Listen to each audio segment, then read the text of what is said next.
42 صفحہ نمبر 230۔ اعوذ باللہ من الشیطان الرجیم، بسم اللہ الرحمن الرحیم۔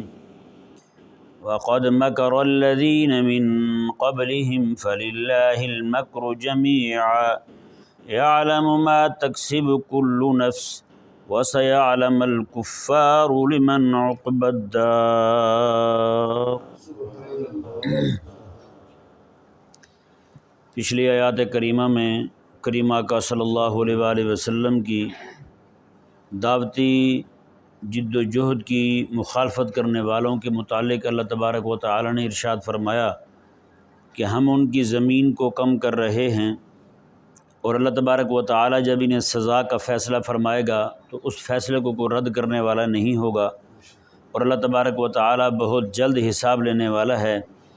اس آیہ مبارکہ میں مزید اللہ تبارک و تعالی نے ایسے ہی لوگوں کے لیے وعید بیان فرمائی، فرمایا کہ وقد مکر الذین من قبلہم فللہ المکر جمیعا۔ فرمایا کہ حبیب پیارے اس آیہ مبارکہ میں آقا علیہ السلام کو تسلی بھی دی گئی، اور اگلی آیہ مبارکہ میں بھی آقا علیہ السلام کے لیے تسلی کا سامان ہے۔ اللہ تعالیٰ نے ارشاد فرمایا کہ حبیب پیارے کہ یہ جو آپ کی دعوتی جد و جہد کے معاملے میں رکاوٹیں کھڑی کر رہے ہیں، رات دن یہ چالیں چلتے ہیں، رات دن میٹنگیں اور مشاورتیں کرتے ہیں کہ آپ کے دین کا پیغام جو ہے وہ لوگوں تک نہ پہنچ سکے، آپ کی محنت جو ہے اس پر پانی پھیر دیا جائے۔ اور وہ کون سا ایسا حربہ تھا جس کو وہ اپناتے نہیں تھے؟ کریم آقا علیہ السلام کے متعلق بیہودہ زبان وہ بولتے تھے، یاوہ گوئی وہ کرتے تھے، کبھی کاہن کہتے، کبھی نعوذ باللہ مجنون کہتے، کبھی شاعر کہتے، کبھی کچھ کہتے، اور کبھی جو ہے وہ نعوذ باللہ مکہ مکرمہ کو آنے والے جتنے بھی راستے ہوتے تھے ان راستوں پر لوگوں کو بٹھا دیتے، باہر سے کوئی بھی بندہ آئے اس کو کہتے کہ جناب اس نام کا بندہ مکہ مکرمہ میں ہوگا، اس کے پاس نہ جانا، اس کی بات نہ سننا، وہ جو بھی کہے اس کو بس ایک کان سے سننا دوسرے سے نکال دینا، پہلے تو اس کے قریب ہی نہ جانا۔ یعنی کہ اس طور پر بندے جو ہیں وہ باہر بیٹھے ہوتے تھے روکنے کے لیے کہ کریم آقا علیہ السلام کی دعوت کوئی نہ سنے۔ ہاں جی بتائیں، اور پھر کریم آقا صلی اللہ علیہ وآلہ وسلم کا شیب ابی طالب میں محاصرہ رہا، وہ بھی 3 سال کا عرصہ رہا، 3 سال پورے آقا علیہ السلام کو کسی سے ملنے نہیں دیا جا رہا، کسی اور کو جانے نہیں دیا جا رہا۔ بتائیں کیسے کٹھن حالات تھے جی۔ اور اس کے بعد جو ہے نا وہ آخری مرحلہ جب آیا کہ انہوں نے رات کو جناب انعام مقرر کیا، 100 اونٹ دیں گے جو بندہ جا کے رسول اللہ علیہ السلام کو شہید کر دے، بلکہ انہوں نے کہا کہ سارے قبیلوں کے لوگ جو ہے نا تھوڑے تھوڑے جا کے ملیں اور جا کے شہید کر دیں، اور اس طور پر بنو ہاشم جو ہے نا وہ ہم سب سے کیسے لڑ پائیں گے، تو ہم سارے مل کے اس کی دیت دے دیں گے، یعنی رسول اللہ علیہ السلام کی، تو ہم چھوٹ جائیں گے، ہم سے کون لڑے گا بھلا بتائیں، نعوذ باللہ من ذالک۔ تو اللہ تبارک و تعالی نے یہاں ارشاد فرمایا کہ حبیب پیارے وقد مکر الذین من قبلہم، فرمایا کہ ان سے پہلے جو لوگ گزرے ہیں انہوں نے بھی یہی چالیں چلی تھی، نوح علیہ السلام سے لے کر حضرت عیسیٰ علیہ السلام تک سارے یہی چالیں چلتے آئے ہیں، دعوت حق کو روکنے کے لیے، دین حق کی جو غلغلہ بلند ہونا تھا اس کو روکنے کے لیے، اس میں رکاوٹیں کھڑی کرنے کے لیے نوح علیہ السلام کا راستہ انہوں نے 950 سال روکا ہے، 950 سال روکا ہے راستہ انہوں نے حضرت نوح علیہ السلام کا، پھر حضرت ابراہیم علیہ السلام کا، بالآخر حضرت نوح علیہ السلام کے دشمن سارے کے سارے ڈوب گئے، ابراہیم علیہ السلام جو ہیں بالآخر آپ کو وہاں سے ہجرت کرنا پڑی، حضرت اسماعیل علیہ السلام کو دیکھیں، اسحاق علیہ السلام کو دیکھیں، یعقوب علیہ السلام کو دیکھیں، ایوب علیہ السلام کو دیکھیں، باقی حضرات انبیاء کرام علیہ السلام، حضرت موسیٰ علیہ السلام کو دیکھیں آپ، کیسی ان کی دعوتی جد و جہد تھی اور کیسی چالیں چلی تھی۔ فرعون تھا ایک طرف، اور ایک طرف موسیٰ علیہ السلام بے سر و سامان تھے، آپ کے پاس تو سوائے تائید یزدی کے مادی طور پر کچھ بھی نہیں تھا حضرت سیدنا موسیٰ علیہ السلام کے پاس، اور آپ جو ہیں وہ میدان میں کھڑے رہے۔ اللہ تبارک و تعالی نے ارشاد فرمایا کہ محبوب پیارے نوح علیہ السلام سے لے کر عیسیٰ علیہ السلام تک ہر نبی کے دور کے اندر لوگوں نے یہی کیا ہے، ایک ایک دن کے اندر انہوں نے کیا کیا، 42 سے 43 نبی رب تعالیٰ کی شہید کر دی۔ بتائیں یہ دعوت حق کو روکنے کے لیے کیسے کیسے اوچھے ہتھ کنڈے اپنائے گئے، وہ ایسے بدبخت تھے، دل کے ایسے سخت تھے کہ سویرے سویرے انہوں نے اللہ تعالیٰ کے پاک انبیاء کرام علیہ السلام کو شہید کیا۔ یہاں محلے میں کوئی بیچارہ ہمارا مسلمان شہید ہو جائے اللہ نہ کرے تو پورے محلے والوں کی طبیعت جو ہے نا وہ ناساز ہو جاتی ہے۔ تو کیسے وہ سخت دل بدبخت لوگ تھے، اللہ تعالیٰ کے نبیوں کو 4243 نبیوں کو ایک دن میں وہ سویرے سویرے شہید کر دیا انہوں نے۔ اور حضرت عبداللہ بن عباس رضی اللہ تعالیٰ عنہما فرماتے ہیں جس دن انہوں نے شہید کیا، شہید کرنے کے بعد ایسے اپنے آپ کو وہ بے غم اور بے فکر محسوس کروا رہے تھے کہ انہوں نے جناب اسی دن اپنی دکانیں کھول لیں اور اپنا کاروبار کرنے لگے۔ کسی کی سبزی کی دکان ہے تو کسی کی کوئشہ کی دکان ہے، اپنی دکانیں سجائے بیٹھے ہوئے تھے۔ بتائیں اتنے انبیاء کرام علیہ السلام کو ایک ہی دن میں شہید کر دیا،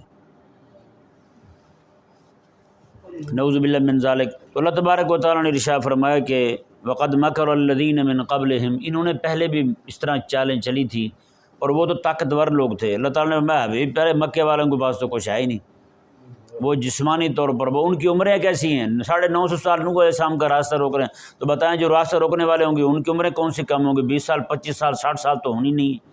جب حضرت نوح علیہ السلام کی اپنی عمر 1000 سال ہے، 950 سال ان کی تبلیغی جد و جہد ہے، تو بتائیں ان کی جو مخالف کھڑے ہوئے تھے ان کی بھی تو عمریں لمبی ہوں گی۔ تو پھر اس طرح کر کے باقی حضرات انبیاء کرام علیہ السلام جو تشریف لائے ہیں، میں ان کی عمریں لمبی، ان کے پاس جداد بہت، ان کے پاس جناب وہ گھر ان کے پہاڑوں کو قرید کے ان کے اندر کوٹھیاں بناتے تھے، ایسے ایسے بنگلے بناتے تھے، آج تک ان کے گھر محفوظ ہیں۔ بتائیں کتنے لوگوں نے زمین پر اپنے محلات بنائے، آج وہ محفوظ نہیں ہیں، لیکن وہ لوگ جو بنا کے گئے ہیں اپنے گھر پہاڑوں کو قرید کے، آج تک وہ وہیں کھڑے ہوئے۔ ان کے گرمیوں سردیوں کے گھر الگ الگ تھے، میدانی علاقوں میں جا کے رہتے، گرمیوں میں نہ وہ اپنے پہاڑوں میں چلے جاتے، اس طرح کا ان کا نظام ہوتا تھا۔ تو اللہ تبارک و تعالیٰ نے ارشاد فرمایا کہ یہ لوگ جو ہیں یہ چالیں چل رہے ہیں محبوب پیارے تیرے دین کے خلاف۔ یہ ذہن میں رہے یہ چالیں جو ہے نا یہ صرف اس وقت نہیں چلی گئی تھیں، یہ چالیں آج بھی چل رہی ہیں اور پوری دنیا میں چل رہی ہیں، نعوذ باللہ من ذالک۔ آپ دیکھیں جہاں کہیں سے بھی کوئی اسلام کا نام لینے والا بندہ کھڑا ہوتا ہے کیسے اس کو لپیٹ دیا جاتا ہے، کیسے اس کے خلاف گھیرا تنگ کیا جاتا ہے۔ ہاں جی، صدام اس کا پہلے کے معاملات جو بھی تھے بہرحال اس کو آخر شہید کیوں کیا گیا؟ اس کے مسلمانوں کو ہونے کی وجہ سے، اس کے کفر کو للکارنے کی وجہ سے اس کو عین عید والے دن جناب لٹکا دیا گیا، اس کے پورے ملک کو جناب تاراج کر دیا گیا، افغانیوں کو تباہ کیا گیا۔ کیوں کیا گیا؟ اسی وجہ سے تباہ کیا گیا، ان کے ساتھ جنگ کی گئی، اسی وجہ سے کی گئی۔ آج بھی جو بندہ اسلام کا نام لے کے کھڑا ہوگا یہ دشمن اس کے خلاف کھڑے ہو جائیں گے۔ ابھی بھی آپ کو پتہ نہیں ہے کہ ہمارے اپنے جناب ادھر گھیرا بہت تنگ ہو رہا ہے، دائیں بائیں جناب بہت زیادہ مشقیں ہو رہی ہیں، یہودی جناب وہ اپنے منہ سے پانی ٹپکا رہا ہے کہ کس وقت جناب حملہ آور ہو جائے ادھر۔ وہ سب سمجھتے ہیں، یہ ایک الگ بات ہے کہ ہم نہیں سمجھ رہے۔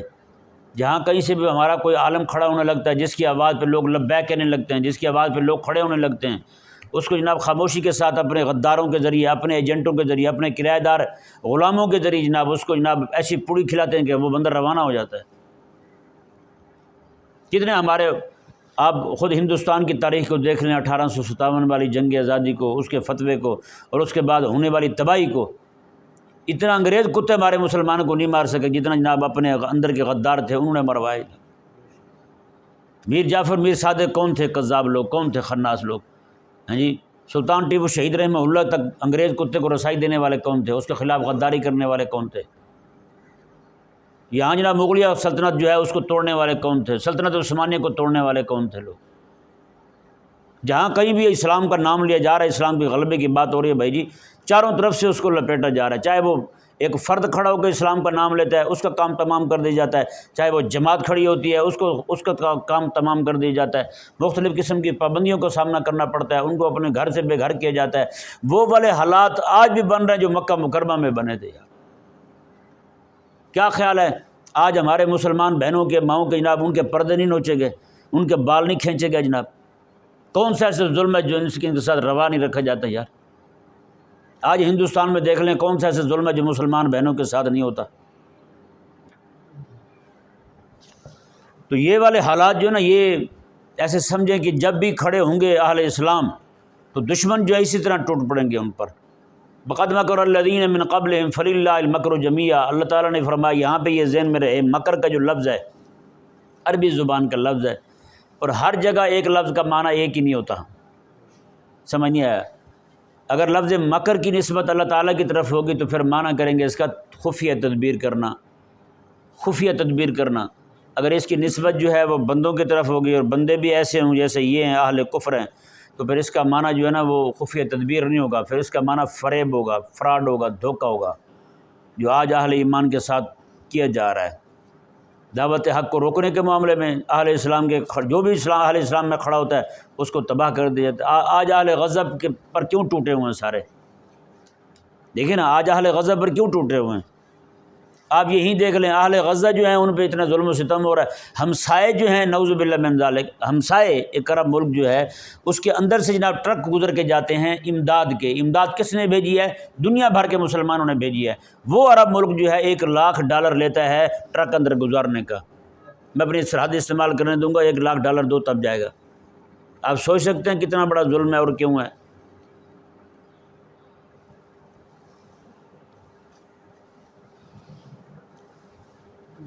تو اہل اسلام جو ہیں ان کے خلاف جو ہے نا یہ تدبیریں ان کی یہ چالیں یہ بڑے عرصے سے چلتی آ رہی ہیں۔ آج پھر جہاں جہاں بھی اسلام کا نام لینے والے، جہاد کا نام لینے والے کھڑے ہو رہے ہیں، ان کو جناب کھڑے ہونے سے پہلے، ان کی فصل پکنے سے پہلے ان کے گلے، ان کے سر کاٹ دیے جاتے ہیں، ان کی زمین کو بھسم کر دیا جاتا ہے، وہاں پہ جناب بارود کی بدبو پھیلا دی جاتی ہے تاکہ وہاں پہ انسان تو انسان، وہاں پہ سبزہ ہی نہ ہوگا یار۔ یہ والا حساب ہے۔ خلاق کائنات نے ارشاد فرمایا وَقَدْ مَكَرَ الَّذِينَ مِن قَبْلِهِمْ فَلِلَّهِ الْمَكْرُ جَمِيعًا، فرمایا کہ اور ان سے پہلے لوگوں نے بھی مکر کیا تھا، فَلِلَّهِ الْمَكْرُ جَمِيعًا، تو ساری تدبیریں تو اللہ تعالیٰ کے لیے۔ مطلب یہ ہے کہ ان کی چالیں جو ہیں وہ بھی اللہ تعالیٰ کی گرفت میں ہیں۔ اللہ نہ چاہے تو ان کی چالیں کامیاب نہیں ہو سکتی۔ کافر تکلیف دینا چاہتا ہے مسلمانوں کو، اللہ نہ چاہے تو یہ تکلیف نہیں دے سکتے۔ فَلِلَّهِ الْمَكْرُ جَمِيعًا، ان کی چالیں بھی اللہ کے قابو میں ہیں، ان کی خفیہ تدبیریں بھی اللہ تبارک و تعالیٰ کے قابو میں، ان کی مشاورتیں، ان کی میٹنگیں، ان کے جناب فراڈ، ان کے دھوکے سارے اللہ تبارک و تعالیٰ کے زیر قدرت ہیں۔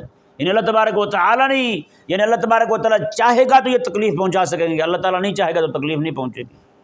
اب یہ آیت مبارکہ جو ہے نا اس کے اگلے الفاظ جو ہیں اس میں اس بات کو کھولتے ہیں کہ اللہ تبارک و تعالیٰ جو ہے وہ کیوں چاہتا ہے کہ اس کے نیک بندوں کو تکلیف پہنچ جائے، جی اس کے نام لیواؤں کو جو ہے نا وہ کافر جو ہے نا تکلیف پہنچانے میں کامیاب ہو جائیں۔ اللہ تبارک و تعالیٰ جو ہے نا ظاہری بات ہے اللہ تبارک و تعالیٰ کے زیر ارادہ ہی ہوتا ہے سارا کچھ، اللہ تعالیٰ کی مشیت کے تحت ہوتا ہے سارا۔ حضرت سمیہ رضی اللہ تعالیٰ عنہ تک کیسے ابو جہل پہنچ گیا کہ ان کو ان کے جسم کے 2 ٹکڑے کر دیے اس نے، جی اب مدینہ منورہ میں جناب بدر میں احد کے اندر کیسے جناب کافر پہنچ جائے اور اہل اسلام کو تکالیف پہنچا دیں۔ بدر کے اندر کیسے جناب کافر جو ہیں ان کے مارے گئے لوگ، لیکن اہل اسلام بھی وہاں شہید ہوئے ہیں۔ کتنے صحابہ کرام علیہم رضوان شہید ہوئے ہیں اور 1200 صحابہ آ کر علیہ السلام کے وہاں شہید ہو رہے ہیں۔ آخر اللہ تبارک و تعالیٰ جو ہے وہ فَلِلَّهِ الْمَكْرُ جَمِيعًا، جب اللہ تبارک و تعالیٰ فرما رہا ہے کہ ساری ان کی جو بھی وہ چالیں ہیں ان کی وہ بھی اللہ تبارک و تعالیٰ کی قدرت کے تحت ہیں، فَلِلَّهِ الْمَكْرُ جَمِيعًا، وہ ساری کی ساری اللہ تبارک و تعالیٰ کی زیر مشیت ہے۔ تو پھر ایسا کیوں ہوتا ہے؟ اللہ اکبر کبیرہ، اس بات کا جواب جو ہے نا اللہ تبارک و تعالیٰ نے اگلے الفاظ میں دیا ہے۔ فرمایا یعلم ما تکسب کل نفس، یعلم ما تکسب کل نفس، اللہ تبارک و تعالیٰ خوب جانتا ہے ہر جان کو جو کچھ وہ کما رہی ہے۔ مطلب کیا ہے؟ اللہ اکبر کبیرہ، اللہ تبارک و تعالیٰ دونوں طرفوں کو دیکھتا ہے، دونوں طرفوں کی نگرانی فرماتا ہے۔ ایک کافر ہے، ایک مومن ہے۔ کافر جو ہے وہ اسلام کو ختم کرنا چاہتا ہے، مسلمان جو ہے وہ اسلام کو غالب کرنا چاہتا ہے۔ اللہ تبارک و تعالیٰ یہ دیکھتا ہے کہ مومن بندہ جو ہے وہ اپنے مشن کے اندر مخلص ہے یا نہیں۔ مومن اگر اپنے مشن میں مخلص نہ ہو تو اللہ تبارک و تعالیٰ جو ہے اس کے مخلص ہونے تک کافروں کو رسائی دیتا رہتا ہے، کافروں کے ہاتھ پہنچتے رہتے ہیں، پھر ان تک پھر وہ تکلیف آتی رہتی ہے اس کو، جب تک جناب ان کے اندر وہ والا جذبہ بیدار نہ ہو جائے، ان میں سے لوگ جو ہیں وہ غلبہ دین کے لیے پختہ فکر نہ ہو جائیں، اللہ تبارک و تعالیٰ تب تک ان کی آزمائش فرماتا رہتا ہے۔ جب اللہ تبارک و تعالیٰ دیکھتا ہے کہ یہ سارے مضبوط ہو گئے ہیں، اللہ اکبر کبیرہ، پھر اللہ تبارک و تعالیٰ ان کو احد کی فتح بھی عطا فرماتا ہے، پھر بدر کی فتح بھی عطا فرماتا ہے، پھر حنین کی فتح بھی عطا فرماتا ہے، پھر اہل ایمان میں سے 30 بندے چلے جائیں، وہ جناب لاکھوں لوگوں کی صفوں کو جناب تہس نہس کر کے رکھ دیتے ہیں۔ یہ بعد میں ساری بات آتی ہے، پہلے اللہ تبارک و تعالیٰ جو ہے وہ آزمائش کرتا ہے۔ یعلم ما تکسب کل نفس، ما تکسب کل نفس، ہر جان جو ہے وہ کیا کر رہی ہے، کیا مطلب ہر جان، اہل ایمان میں جو جانیں وہ کیا کر رہی ہیں، اہل کفر میں جو لوگ ہیں وہ کیا کر رہے ہیں۔ معذرت کے ساتھ آج کے دور کے اندر نہ جی، کافر اپنے کفر میں مخلص ہے لیکن مومن اپنے ایمان میں مخلص کو نہیں۔ کافر اپنے جھوٹے معبودوں کے ساتھ مخلص ہے، آج کا مومن اپنے سچے خدا کے ساتھ مخلص کو نہیں یار۔ اور کافر اپنی جھوٹی کتابوں کے ساتھ مخلص ہے، ہاں جی، مومن جو ہے نا اپنی سچی کتاب کے ساتھ مخلص کو نہیں۔ وگرنہ آج چوڑا گندا، دنیا جہان کا گندا ترین انسان مشرک پلید جو ہے، وہ گائے کا پیشاب پینے والا، کیا خیال ہے وہ مسلمانوں کے منہ پہ چڑھ کے مسلمانوں کی بہنوں بیٹیوں کو کہتا کہ جے شری رام کہو تم، بتائیں بھارت ماتا کی جے کہو تم، یہ کہتے مسلمانوں کو؟ نعوذ باللہ من ذالک۔ اتنے اندھیر نگری ہو گئی یار، اتنا چوڑا دنیا جہان کا وہ جناب مسلمانوں کے سینے پہ چڑھ کے مسلمانوں سے جناب کبھی کچھ کر کہلوایا جا رہا ہے، کبھی شرکیہ نعرے لگوا رہا ہے، کبھی کچھ کر رہا ہے، کبھی کچھ کر رہا ہے۔ بوڑھوں کی داڑھیاں نوچی گئی، ہاں جی، خواتین کے برقعے نوچے جا رہے ہیں۔ تو یعلم ما تکسب کل نفس، اللہ تبارک و تعالیٰ جانتا ہے یہ کیا کر رہے ہیں اور وہ کیا کر رہے ہیں، دونوں کے جذبات کو دیکھتے رب تبارک و تعالیٰ۔ ہاں جی، آپ ذرا اندازہ لگائیں نا، مومن اپنے ایمان میں مخلص نہ ہو، کافر اپنے کفر میں مخلص ہو، تو اللہ تبارک و تعالیٰ پھر اہل ایمان کو آزمائش تو دے گا تاکہ کھوٹے جو ہیں وہ الگ ہو جائیں، کھرے الگ ہو جائیں۔ پھر اللہ تبارک و تعالیٰ ان کھرے لوگوں کو، سچے لوگوں کو غلبہ عطا فرمائے گا، جھوٹے لوگوں کو غلبہ کبھی نصیب نہیں ہوتا۔ یہاں تو سارے چوری کھانے والے جمع ہوئے ہیں، ہے یا نہیں؟ ہم تو بھائی خوشی کے پھول لے رہے ہیں، ہمیں تو فکر تک نہیں ہے اپنے اہل ایمان کی، اپنے مسلمان بھائیوں کی۔ کیا سے کیا قیامت گزر گئی، سچی بات ہے یار۔ بیچارے اہل غزہ کے لوگ جو ہیں وہ ساری رات جناب خیموں میں پڑے ہوئے وہ بموں کا انتظار کرتے رہتے ہیں، کھانے کو ان کو کچھ نہیں ملتا، کب جناب بم آیا ہو، کب جناب بم آئے جناب ہم پر، کب جناب ہم روانہ ہو جائیں، کوئی پتہ کوئی نہیں۔ ایک خاتون ہے بیچاری، ہیں جی، وہ بیماروں کی عیادت کرتی تھی، بیماروں کی خدمت کرتی تھی، 9 بچے اس بیچاری کے ایک ہی حملے میں شہید ہو گئے، 9 بچے اس کے شہید ہو گئے ایک ہی بمباری میں۔ وہ ہے کوئی مسلمان یار ان کے دکھ پہ، ان کے مرہم پٹی کرنے والا یار؟ ہم نے تو اپنی خوشیاں تک قربان نہیں کی یار، ہمارے تو سارے کام ویسے کے ویسے چل رہے ہیں، ہمیں تو پرواہ تک کو نہیں اپنے بھائیوں کی، اپنی بہنوں کی۔ کیا وہ غیرت والے حکمران تھے، وہاں پتہ چلا اسے کہ نہید نام کی خاتون ہے، اس کی طرف جناب وہ گندی نیت کے ساتھ ہاتھ بڑھا رہا ہے راجہ، ہاں جی، ہندو ذلیل، تو وہاں سے حجاج بن یوسف جیسے ظالم بندے نے، وہ ظالم ضرور تھا پر غیرت اس میں تھی۔ آج کے لوگ جو ہیں وہ یہ ظالم بھی ہیں اور بغیرت بھی ہیں۔ انہوں نے جناب کیا کیا، وہاں سے جناب لشکر بھیجا، لشکر جب روانہ ہونے لگا، واللہ کہہ رہا ہوں بغداد کی گلیوں سے جب خواتین کو پتہ چلا نا، اندر سے انہوں نے زیور اتار کے پھینکے، کہا کہ ہماری مسلمان بہن کی عزت بچانے کے لیے ہمارا زیور بھی لے جاؤ، ہو سکتا کہیں کام آ جائے۔ بتائیں، ڈھیروں کے ڈھیر لگ گئے تھے زیورات کے، اتنے خواتین جناب اپنے جہاد کے لیے جانے والے مسلمانوں کو جب غیرت تھی تو اللہ تبارک و تعالیٰ نے یہ کرم فرمایا کہ یہ پورا علاقہ ہند سندھ کے اندر اسلام آ گیا۔ جب غیرت ختم ہوئی ہے تو اپنے علاقے ہم ہاتھ سے دے رہے ہیں، ہمارے ہی مسلمانوں کے سینوں پہ جناب وہ مونگ ڈل رہے ہیں، ہمارے ہی مسلمانوں کے سینوں پہ چڑھ کے جناب وہ ان سے نعرے لگوا رہے ہیں جناب۔ اللہ اکبر۔ اللہ تبارک و تعالیٰ نے ارشاد فرمایا، جی دیکھیں، وَسَيَعْلَمُ الْكُفَّارُ لِمَنْ عُقْبَى الدَّارِ، میں کہ ان قریب کافر جان لیں گے۔ ہاں جی، جب اللہ فرماتا ہے نا ان قریب پتہ چل جائے گا، تو وہ ایسے نہیں ہوتا، ایسے نہیں فرماتا رب تبارک و تعالیٰ، بہت بڑی دھمکی ہوتی ہے اس میں، بہت بڑی وعید ہوتی ہے۔ جب رب فرمایا میں تینوں پتہ چل جائے گا بھائی، یہاں پہ کوئی کسی کو کہہ دے نا، سر پھرا کو کسی کو کہہ دے میں تینوں دس داں، صرف اتنا کہہ دے تو بتائیں اس کے چھکے چھوٹ جاتے ہیں، پسینے نہیں خشک ہوتے اس کے، لیکن جس کو خالق اور مالک جبار اور قہاری فرما دے، وَسَيَعْلَمُ الْكُفَّارُ، میں کافروں کو لگ پتہ جائے گا۔ ہاں جی، اللہ اکبر۔ لمن عقبى الدار، میں کہ آخرت کا گھر اچھا انجام کس کا ہے۔ اللہ اکبر کبیرہ۔ یہ مبارکہ کا پورا ترجمہ ذرا دیکھیں تاکہ یہ مفہوم جو ہے صاحب مبارکہ کا ذہن میں بیٹھ جائے۔ اللہ تعالیٰ نے ارشاد فرمایا، کافر چالیں چل رہے ہیں اہل ایمان کو کہ وہ دین کا کام نہ کریں، کافر چالیں چل رہے ہیں اہل ایمان کے دین کا کام رک جائے، کافر چالیں چل رہے ہیں کہ دعوت حق رک جائے، کافر چالیں چل رہے ہیں کہ دین حق کا جو کام ہو رہا ہے غلبہ دین کا وہ سارے کا سارا رک جائے۔ اور فرمایا کہ اہل ایمان کو گھروں سے نکال رہے ہیں، ان کو تنگ کر رہے ہیں، ان کے گھر گرا دیتے ہیں، ان کو تکلیف پہنچاتے ہیں، ان کو زخمی کر دیتے ہیں، ان کو شہید کر دیتے ہیں۔ اللہ تعالیٰ نے فرمایا کہ یہ ان کی چالیں ہیں۔ اللہ فرماتا ہے میری بھی خفیہ تدبیر ہے۔ فرمایا یہ یہاں تنگ کر رہے ہیں، میں جب قیامت کا دن آئے گا نا، ہم اہل ایمان کو دیں گے اچھے اچھے گھر، اور کافر سارے جل رہے ہوں گے جہنم میں۔ میں ہماری خفیہ تدبیر پھر یہ ہم نے یہ رکھی ہوئی ہے، دنیا کے اندر تو غلبہ دینے ہی دینا ہے ہم نے اہل ایمان کو، جب مخلص رہ جائیں گے ان کو ہم نے غلبہ عطا فرمانا ہے۔ میں ہم نے ان کے لیے غلبہ دنیا میں بھی رکھ دیا ہے، لَأَغْلِبَنَّ أَنَا بَرُسُلِي، اللہ نے فرمایا یہ ہم نے بات لکھ دی ہے، میں نے غالب آنا ہے اور میرے رسولوں نے غالب آنا ہے۔ ہاں یہ اللہ نے لکھ دیا ہے، آج بھی اللہ تعالیٰ کا یہ وعدہ ہے کہ مومن آج مخلص ہو جائیں، جی منافقین کو اپنے اوپر جنہوں نے اعصاب پہ سوار کر رکھا ہے ان کو آج اتار کے پھینک دیں، اللہ تبارک و تعالیٰ نے آج ان کو غلبہ عطا فرما دینا۔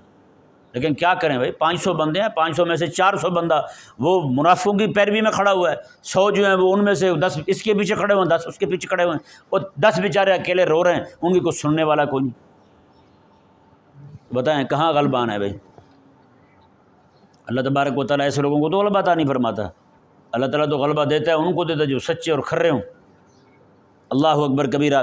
رب تبارک و تعالیٰ نے ارشاد فرمایا، جی دیکھیں، فرمایا کہ وَيَقُولُ الَّذِينَ كَفَرُوا لَسْتَ مُرْسَلًا، اور انہوں نے کہا آقا علیہ السلام کو، نعوذ باللہ من ذالک، میں کہ آپ رسول نہیں ہیں اللہ کے، منہ چڑھ کے کہہ دیا انہوں نے، آپ رسول ہی نہیں ہیں اللہ کے۔ اللہ اکبر۔ اللہ تعالیٰ نے فرمایا حبیب پیارے کل آپ فرمائیں کفا باللہ شہیدا بینی و بینکم، میں تم نہیں مانتے اور نہ مانو، میں تمہاری تصدیق کا محتاج ہی نہیں، مجھے ضرورت نہیں ہے کہ تم جناب میرا کلمہ پڑھو۔ آقا علیہ السلام نے فرمایا، اللہ تعالیٰ نے فرمایا حبیب پیارے آپ فرما دیں کفا باللہ شہیدا بینی و بینکم، اور میرے رب کے رسول ہونے کے لیے میرا گواہ میرا اللہ ہی کافی ہے بس۔ وہ جو بھیجنے والا ہے، اتنی کائنات کی عظیم ہستی ہے، اس نے مجھے رسول مانا ہوا ہے، رسول بنا کے بھیجا ہوا ہے، تو پھر تم مانو نہ مانو تمہاری کیا اوقات ہے؟ اللہ کفا باللہ شہیدا بینی و بینکم، میں تمہارے اور میرے درمیان گواہ جو ہے نا وہ اللہ کافی ہے، اس کی گواہی کافی ہے۔ اور آگے بھی فرمایا ومن عنده علم الکتاب، اور وہ بھی گواہ ہیں میری نبوت اور رسالت کے جن کے پاس کتاب کا علم ہے، جن کے پاس کتاب کا، جیسے حضرت نجاشی رضی اللہ تعالیٰ عنہ تھے، پچھلی کتابوں کے عالم تھے، نصرانی تھے، نصرانیت کو چھوڑ کر کے اسلام قبول کیا، گواہی دی انہوں نے آقا علیہ السلام کے سچے رسول ہونے کی۔ حضرت عبداللہ بن سلام رضی اللہ تعالیٰ عنہ جو ہیں، آپ مدینہ منورہ کے بڑے عالم تھے، آپ نے جناب یہودیت چھوڑ کر، یہودیوں کے عالم تھے، یہودیت چھوڑ کر کے آپ نے اسلام قبول کیا۔ کتاب جو پہلے پڑھی ہوئی تھی، اس کتاب میں جو آقا علیہ السلام کے بارے میں باتیں موجود تھیں، وہ ساری باتیں جو ہے نا وہ حضرت عبداللہ بن سلام رضی اللہ تعالیٰ عنہ کے ذہن میں تھیں، تو آپ نے وہی باتوں کو سوچتے ہوئے آقا علیہ السلام کا کلمہ پڑھا، مسلمان ہو گئے۔ تو اللہ تعالیٰ نے یہاں یہی فرمایا، اس سے ثابت ہوتا ہے جن کے پاس کتاب کا علم ہو ان کی بڑی عظمت اور شان ہے۔ اللہ نے ان کی گواہی کو اپنی گواہی کے ساتھ بیان فرمایا ہے۔ ہاں اللہ نے فرمایا کہ حبیب پیارے ان کو فرما دیں مجھے اللہ کی گواہی اور علم والوں کی جن کے پاس کتاب کا علم ہے ان کی گواہی کافی ہے، تم نہیں دیتے اور نہ دو، نہیں مانتے اور نہ مانو، بھائی یہی 2 گواہیاں کافی ہیں، ایک اللہ کی گواہی اور دوسری کتاب کے علم والوں کی گواہی۔ بحمد اللہ تعالیٰ سورہ راہ شریف ختم ہو گئی، اللہ تبارک و تعالیٰ اپنی بارگاہ میں قبول فرمائے۔